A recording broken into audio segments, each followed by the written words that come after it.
100 बार पढ़ चुका हूं, मुझे कुछ याद क्यों नहीं होता है। मैं पता नहीं कितनी बार एक ही चैप्टर को बार बार नोट से रिवाइज कर चुकी हूँ, फोन से रिवाइज कर चुकी हूँ, बुक से रिवाइज कर चुकी हूँ, मुझे याद क्यों नहीं रहता। 2 दिन बाद मैं सब कुछ भूल कैसे जाती हूँ।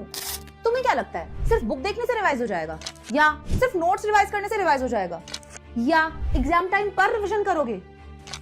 हेलो एवरीवन, मेरा नाम है भूमिका चौहान। स्वागत है आप सभी का इस जबरदस्त सेशन में, जहां पर मैं बात करूंगी 5 ऐसी टेक्निक्स के बारे में जो आपको रिवीजन करने में हेल्प करेंगी। टेक्निक 1, दी समुराई अप्रोच। आखिरकार ये क्या है? Active recall. हमारे दिमाग के अंदर एक फॉरगेटिंग कर्व होता है। हमने कोई भी चीज आज पढ़ी तो एक समय होगा जब वो हम भूलना शुरू कर देंगे। वो एक पॉइंट आता है। वो पॉइंट कब आता है? हमने ब्रेन को कोई इन्फॉर्मेशन दिया, अब कई दिन हमने उसको रिफ्रेश नहीं किया, ब्रेन को लगा ये तो फालतू का माल है, इसको सारा निकाल के फेंको। वो सारी इंफॉर्मेशन फेंक देता है। बस वो ये सोचे उससे पहले हमें उसे वापस रिवाइज करवा देना है, ताकि उसे ये लगे कि भाई ये चीज तो इंपॉर्टेंट है और इसे ये रिवाइज भी कर रहा है। तो आपका ये जो एक्टिव रिकॉल का तरीका है, ये कैसा होना चाहिए? आपने कोई भी चीज पढ़ी, close your book, grab a pen and paper, write it down. जितना भी याद है सारा समराइज करके, टूटा फूटा जितना भी आता है वो सारा लिख दो, एंड देन उसके अंदर देखो क्या भूल गए हो। फिर जो पार्ट्स भूल गए हो उन पार्ट्स को अलग से पॉइंटर्स में लिख लो, ताकि आप उन पर ही ध्यान दो। जब आप वापस से उसे पढ़ो तो आप उन पॉइंट्स को पढ़ो, क्योंकि बाकी तो आपको याद है। ये होता है एक्टिव रिकॉल। अगर आप ये करोगे तो आप लंबे टाइम तक चीजें याद रख पाओगे।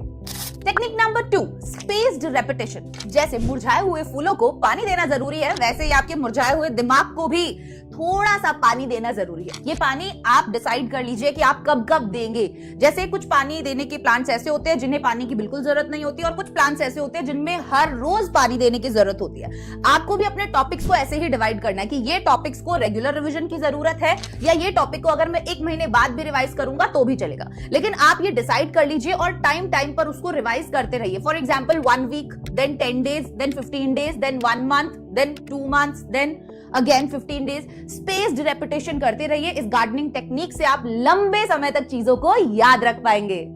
अब आती है मम्मी से डांट खाने वाली टेक्निक। मजाक कर रही हूं। Pomodoro technique. ये टेक्निक आपने बचपन से लेके अभी तक सुनी होगी, लेकिन इसका गलत इस्तेमाल बहुत सारे बच्चों ने किया है।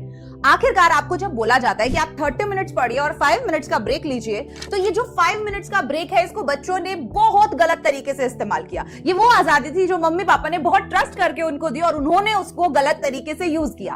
आप 30 मिनट्स की पढ़ाई कीजिए, बट 5 मिनट्स का जो आपका ब्रेक है उसके अंदर सोशल मीडिया नहीं चलाना, रील्स नहीं चलाने, टीवी नहीं देखना। बढ़िया उठो, पानी पियो, थोड़ा स्ट्रेच वगैरह करो, मम्मी से जाके थोड़ी सी डांट खाओ, कुछ खा लो, बट इससे ज्यादा नहीं। No social media, no reels, no shorts, nothing. वो 5 मिनट कब तुम्हारे 20 मिनट चेंज हो जाते हैं तुम्हें पता नहीं चलता, एंड देन पढ़ने का मन नहीं करता, फिर कच्चा बादाम चलता रहता है दिमाग में, तो पढ़ाई से पूरा फोकस हट जाता है। Getting my point?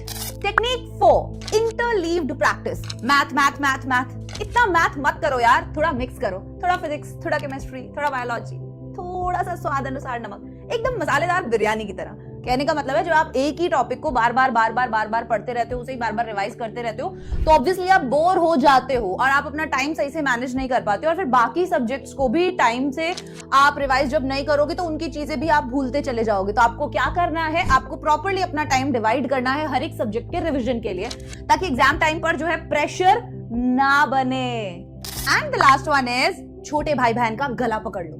मजाक कर रही हूँ। Next one is Feynman technique, जो कहती है कि आप जो भी पढ़ रहे हो, अपने छोटे भाई, छोटे बहन, छोटी दीदी, छोटे भैया, या आप किसी को भी वो टॉपिक पढ़ाओ, किसी को भी। और ये बेस्ट है, ये मेरी टेक्निक है। मैंने अपनी सारी लाइफ ऐसे ही चीजें याद की हैं, और ये बेस्ट टेक्निक है। बच्चे को कुछ समझ नहीं आ रहा होता है, वो बेवकूफों की तरह आपके मुंह की तरफ देख रहा होता है, बट इसमें अलग ही मजा आता है, क्योंकि वो आपको जज ही नहीं कर सकता, आपकी गलती नहीं निकाल सकता।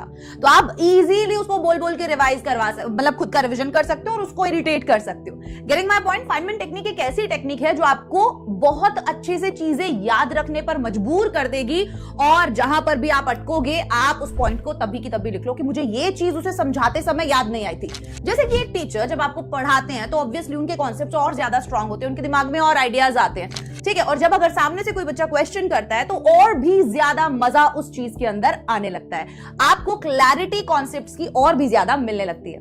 यदि 5 टेक्निक्स अगर टॉपर बनना है तो कुछ ना कुछ स्मार्ट तो हमें करना ही पड़ेगा, केवल हार्डवर्क से काम नहीं चलेगा। इन 5 टेक्निक्स को अपनाओ और टॉपर बन जाओ।